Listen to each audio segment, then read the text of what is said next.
সারাক্ষণ টিভি চ্যানেলে ডিবেট দেখেন এবং তৃণমূল কংগ্রেসকে জাজ করেন, তাদের বলবো যান, নিজের ছোট্ট গাড়িটা নিয়ে বা বড় সিডানটা নিয়ে বা বিশাল এসইউভিটা নিয়ে শান্তিনিকেতনে ঘুরতে না গিয়ে, লং ড্রাইভে না গিয়ে একটি প্রত্যন্ত গ্রামে যান। যে একজন মহিলাকে দেখুন যে একটি গ্রামের একটি বুথে বসে আছে, একটি বর্ডার এরিয়াতে। তার কথা আপনি ভাবছেন না, তার কথা মমতা বন্দ্যোপাধ্যায় ভাবছে, এবং সেই জন্য তিনি তৃতীয়বারের মুখ্যমন্ত্রী। একটা সময় ছিল যে মহিলারা গিয়ে বড়দেরকে বলতো যে ওগো 100 টাকা দাও না, একটু যাবো বাপের বাড়ি, একটা রুই মাছ নিয়ে যাবো। রুই মাছ নিয়ে যাবে, আর চুনো মাছ নিয়ে যাবো। রুই মাছ নেওয়ার কি আছে, রুই মাছ নিচ্ছে, আচ্ছা ঠিক আছে। দুদিন পরে বলতো ওগো 200 টাকা দাও না, একটু ভাইয়ের বাড়ি যাচ্ছি, ভাইয়ের ছেলেটার জন্মদিন, একটু খেলনা নিয়ে যাবো। আরে খেলনা দেওয়ার কি আছে, খেলনা দিচ্ছে, বুক ভরা আশীর্বাদ দাও, প্রাণ ভরা ভালোবাসা দাও, কিচ্ছু দিতে হবে না, আচ্ছা ঠিক আছে। এখন সময় এসেছে, বড়রা বলে ওকে শুনছে, বলছে হ্যাঁ কি হচ্ছে বলো, বলছে লক্ষ্মীর ভান্ডারে টাকাটা ঢুকেছে না, 100 টাকা দাও না, একটু বন্ধুর বাড়ি যাচ্ছি। এইটা হচ্ছে শক্তি।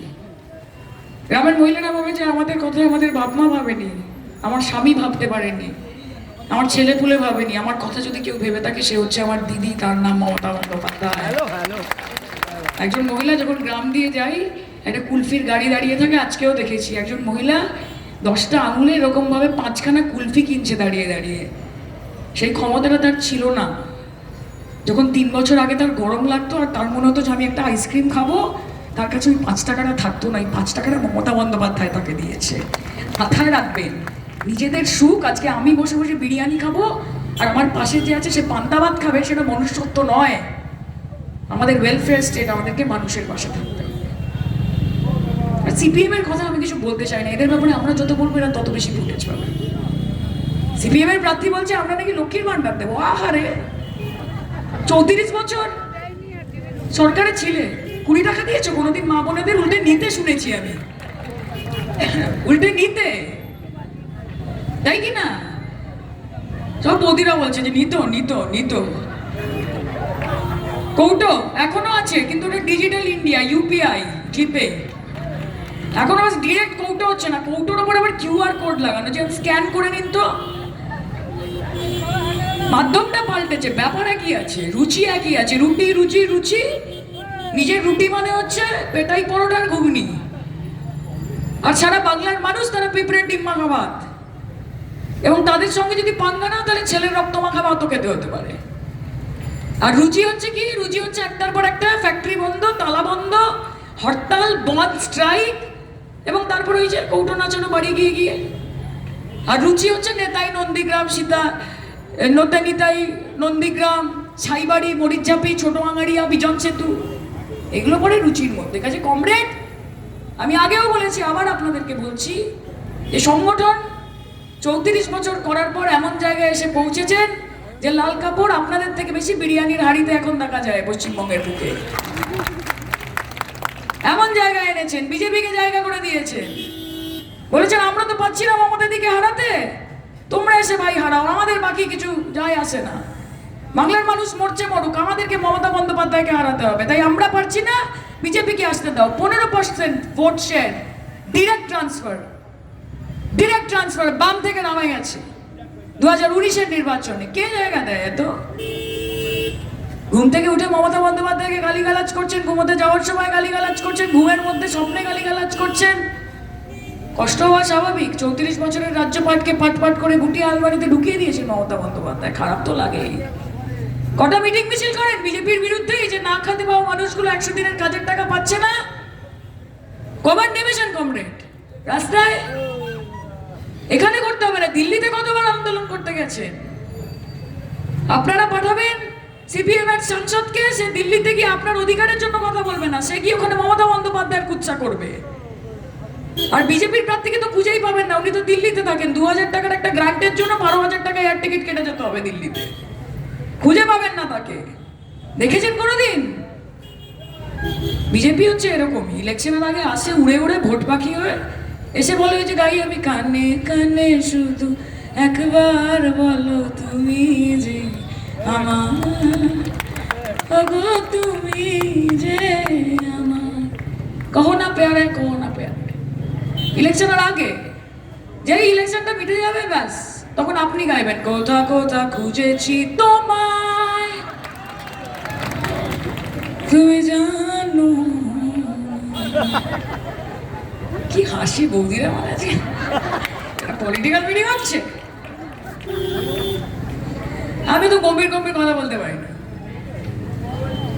আপনারা আমার পাশে দেখুন, দেখুন ভয় আমি কাউকে পাই না।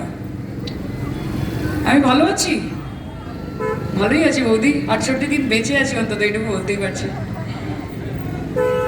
গম্ভীর হবো না তো, হাসতে থাকবো তো, তোমাদেরকে সঙ্গে নিয়ে আসতে হবে, এটাই তো হচ্ছে কাজ আমাদের। এত যাই আছে না, আরে ভাই নিজের কাজ করো, উন্নয়ন করো, ঝকঝকে রাস্তা, ঝকঝকে আলো, প্রত্যেকে বলবে তৃণমূলই ভালো, সবাই বলবে লাভ ছাড়া ক্ষতি নেই, দিদি ছাড়া ক্ষতি নেই। এইভাবেই তো এগোবো, মানুষের পাশে থাকবো, মানুষের কাজ করবো। এত ধর্ম, হিন্দু মুসলমান, ঠাকুর ঈশ্বর আল্লাহ, আমাদের এত কি আছে ভাই? ঠাকুর যে যার মনে থাকবে, কোনো অসুবিধা নেই। আমরা কাজ করতে এসেছি, আমাদের মানুষ নির্বাচন করেছে কাজ করার জন্য, যে রাস্তা করে দিন, আলো করে দিন, দেশে ক্ষতি হচ্ছে, দেশ বাঁচাতে হবে, বড় ব্রিজ করতে হবে, তারকদা বলেছে সাবওয়ে করতে হবে, এই করতে হবে, সেই করতে, কাজ করো না। পৃথিবীটা মানুষের হোক, ধর্ম থাকুক অন্তরে, মসজিদে আজান চলুক, ঘন্টা বাজুক মন্দিরে, আমাদের আর কিচ্ছু চাই না। ধর্ম যে যার নিজের মতো, উৎসব সবার। এই বিজেপি কয়েকদিন আগে বলছে মমতা ব্যানার্জি নাকি দুর্গা পুজো করতে দেয় না। আমি বললাম আমাদের এখানে সরস্বতী পুজো আজকাল 10 দিন হয়, বাঙালি পিছিয়ে আছে নাকি? কোনো পুজো বাদ দিচ্ছে না বাঙালি, সব পুজো করছে, কে আটকায় বলুন তো? আবার সেদিন অমিত শাহ এসে বলে গেছে যে না পুজো করতে দেয় কিন্তু পুজোর ছুটি দেয় না। তো ছুটির সময় কি করি আমরা এখানে? তো এই কথাগুলো শুধু এখানে বলছে না, এই কথাগুলো বাইরে গিয়ে বলছে, অন্যান্য রাজ্যে বলছে, এগুলো ছড়াচ্ছে, নোংরামিগুলো করে।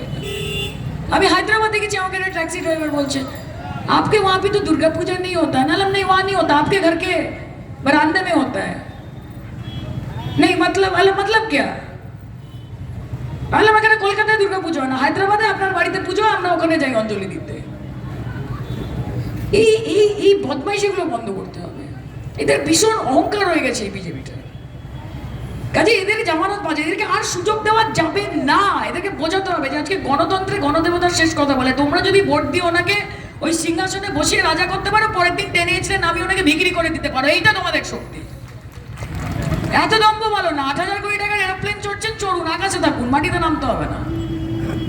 মানুষের কাছে আমরা আছি। 26,000 কোটি টাকার সেন্ট্রাল ভিস্তা বানিয়েছে নতুন সাংসদ, কিন্তু সাহস হয়নি সেখানে ঢোকার। 5 লোকে প্রশ্ন করে ফেলে মণিপুর নিয়ে। Coward prime minister. 1.5 লক্ষ টাকা মাইনে পান, অথচ বুক পকেটে যে পেনটা থাকে সেটার দাম 1.5 লক্ষ টাকা। আসে কোথা থেকে? ভাবতে হবে, প্রশ্ন করতে হবে, এবং প্রশ্ন করার জন্য সংসদে এমন একজনকে পাঠাতে হবে যে চ্যালেঞ্জ করে প্রশ্নটা করতে পারে। এবং আবার আপনাদেরকে বলছি যে ভয় কিন্তু আমি কাউকে পাই না, অসৎ পথে চলিনি, অসৎ কাজ করিনি। এরা বলেছিল যে হ্যাঁ একটু বহুত बात करती है, थोड़ा सा टाइट दीजिए। तो बोले कैसे टाइट दे? मोदी जी बोलছে क्यों? बीजेपी के 2 भाई ईडी और सीबीआई, किसी एक को भेज दीजिए। পাঠিয়েছে, চিঠি বানালো, ডেকে নিয়ে গেল, 12 ঘন্টা জেরা করলো। নিজেরাই বলছেন রাত 11:30টার সময়, বাবা আমরা ভাবতেই পারছি না আমরা একজন মহিলাকে 12 ঘন্টা ধরে জেরা করছি। আমি কেন করছেন? বলে করছি। আমি করুন, কি বলেন, কি হলো? তখন বড় বড় কথা বলছে বিরোধী দলনেতা। যখন আমি আমার সামান্য হয়েছে, আমার যখন ইন্টারোগেশন চলছে, 30 কোটি টাকা ব্যাংক অ্যাকাউন্টে আছে ওনার, 3টে ফ্ল্যাট ভেঙে উনি ফ্ল্যাট বানিয়েছেন। আমার যখন ফ্ল্যাট বানানো হচ্ছিল, আপনি কি হাতুড়ি নিয়ে আমার ফ্ল্যাটের ভেতর দাঁড়িয়েছিলেন নাকি? 7খানা ওনার গাড়ি আছে। কেন আপনাকে নিয়ে কি আমি নন্দীগ্রামের ওখানে কি আমি আপনার সঙ্গে লং ড্রাইভে যেতাম, নন্দকুমারের চারিপাশে ঘুরতাম নাকি? বড় বড় কথা, মিথ্যে কথা বলে বলে ভেবেছিল যে আমার কণ্ঠস্বরটাকে রোধ করে দেবে, যে জোরে জোরে বলি, আস্তে আস্তে বলবো জয় বাংলা। জানেই না এরা যে গলা কেটে দিলেও শেষ যে আওয়াজটা বেরোবে না, সেটা হচ্ছে কণ্ঠ ছেড়ে এমন জোরে বলবো যে নরেন্দ্র মোদীর বাড়ির ভিত অব্দি কেঁপে যাবে। জয় বাংলা, জয় বাংলা, জয় বাংলা। হয়ে গেছে খেলা, কোনো ব্যাপার না, বেশি কিচ্ছু বলার নেই। একটা ছোট মন্টেসারিতে পড়ে, কিন্ডারগার্টেনে পড়ে জেঠিমা, একটা বাচ্চা অব্দি জানে যে রাস্তায় যদি একটা সিগন্যাল থাকে, সিগন্যালে একটা লাল আলো থাকে, সেই লাল আলোটা হচ্ছে সিপিএম, মোটর মানে হচ্ছে থেমে যাও। একটা কমলা আলো থাকে, সেই আলোটা হচ্ছে বিজেপি, সেটার মানে হচ্ছে ধীরে যাও। আর একটা সবুজ আলো থাকে, সেটা হচ্ছে তৃণমূল, সেটা যেই জ্বলবে মানে এগিয়ে যাও, এগিয়ে যাও, এগিয়ে যাও, থেমো না। আমরা সেই তৃণমূল কংগ্রেস করি। আমি আপনাদেরকে কথা দিচ্ছি, I will not let you down. আমি বিগত 3 বছরে আপনারা আমার কাজ অভিনয় দেখেছেন, আমি নিজেই ভুলে গেছি যে আমি অভিনেত্রী, এমন দেখতে হয়ে গেছে নিজেকে, বুঝতেই পারছি না দেখে আমি এটা খেয়ে রে ভাই। তারপর দেখলাম আমি আগের দিন তো আমার নিজের ছবিকে দেখে প্রণাম করেছি আমি, পরপর করতে করতে বুঝতেই পারছি না যে হ্যাঁ নমস্কার, তারপর দেখছি নিজের ছবিকে নমস্কার করছি। যাই হোক, আপনারা পাশে থাকুন, আমরা আনন্দে মজায় হাসি গানে উন্নয়নে কাজকর্ম এইগুলো তো হতেই থাকবে, উন্নয়ন তো হতে থাকবে। লাইট কেটে গেলে লাইট জ্বলে যাবে, আবার রাস্তায় খারাপ হয়ে গেলে সেখানে পড়ে যাবে পিচ, জল জমলে সেটা যাবে তারকদা ছুটে ছুটে, কি আছে কোনো অসুবিধা নেই। কোথাও ঝামেলা বাজলে যাবে, দেবব্রতদা যাবে, আমিও যাবো, আমিও আসবো, ছায়াটিকে দেখতে পাবেন। আমি কথা দিচ্ছি, এটা আমার কাছে একটা চ্যালেঞ্জ। আমি এবার বলেছি যে যাদবপুর নিজের মেয়েকে চায়, 5 বছর পরে আপনারা বলবেন যাদবপুর আবার নিজের মেয়েকে চায়। এইটাই হচ্ছে চ্যালেঞ্জ। 5 বছরে সেই জায়গাটা আমাকে অর্জন করতে হবে। আপনাকে তো শুধু একটা ভোট দিতে হবে, আমাকে প্রমাণ করতে হবে। চাপটা আমার অনেক বেশি, কাজে আমার পাশে থাকবেন, মমতাদিকে 2 হাত ভরে আশীর্বাদ করবেন। এবং 3 নম্বর বোতাম জোড়া ফুল সিম্বল, আমার মুখটা তো দেখেছেন, খুব বেশি হলে আরেকটু হয়তো কালো হবো, এর বেশি কিছু হবে না। এবং এটা ঝুঁটি থাকে, এটা সিগনেচার আমার, কাজে গুলিয়ে যাওয়ার কোনো কারণ নেই। মনে রেখে ভোট দিন, প্রত্যেকে ভোট দেবেন, নিজের গণতান্ত্রিক অধিকার প্রয়োগ করবেন। 3 নম্বর বোতাম জোড়া ফুল চিহ্ন, সায়নী ঘোষ আপনার ঘরের মেয়ে, আপনার পাশে থাকবে এই কথা দিয়ে আজকের আমার এই বক্তব্য শেষ করলাম। জয় হিন্দ, বন্দে মাতারাম, জয় বাংলা। বলেছে গান গাও, দিদি কিন্তু আমাকে বলেনি যে রাজনীতি করতে হলে আমাকে গায়িকা হতে হবে, কিন্তু তুমি যাও না আমার ওই গিয়ে দেখা করে এসো সবার সাথে, সিরিয়াসলি বলছি, হ্যান্ডশেকটা পড়েছো, আমি পড়ে যাবো, লাস্টে যাবো জেরুদের কাছে। Thank you, thank you. Bhuban Mohan Gora ও কত মুনি জনার মনোহরা, ভুবন মোহন গোড়া ও কত মুনি জনার মনোহরা,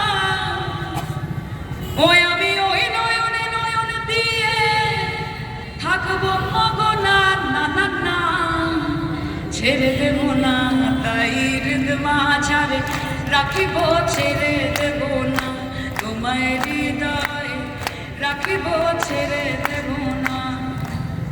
ছেড়ে দিলে সোনার গোড়ার তো পাবো না, না না না না না না না না না যেতে দেব না, তাই মাঝারে রাখিব, ছেড়ে দেব না তোমায় হৃদয়ে রাখিব, ছেড়ে দেব না।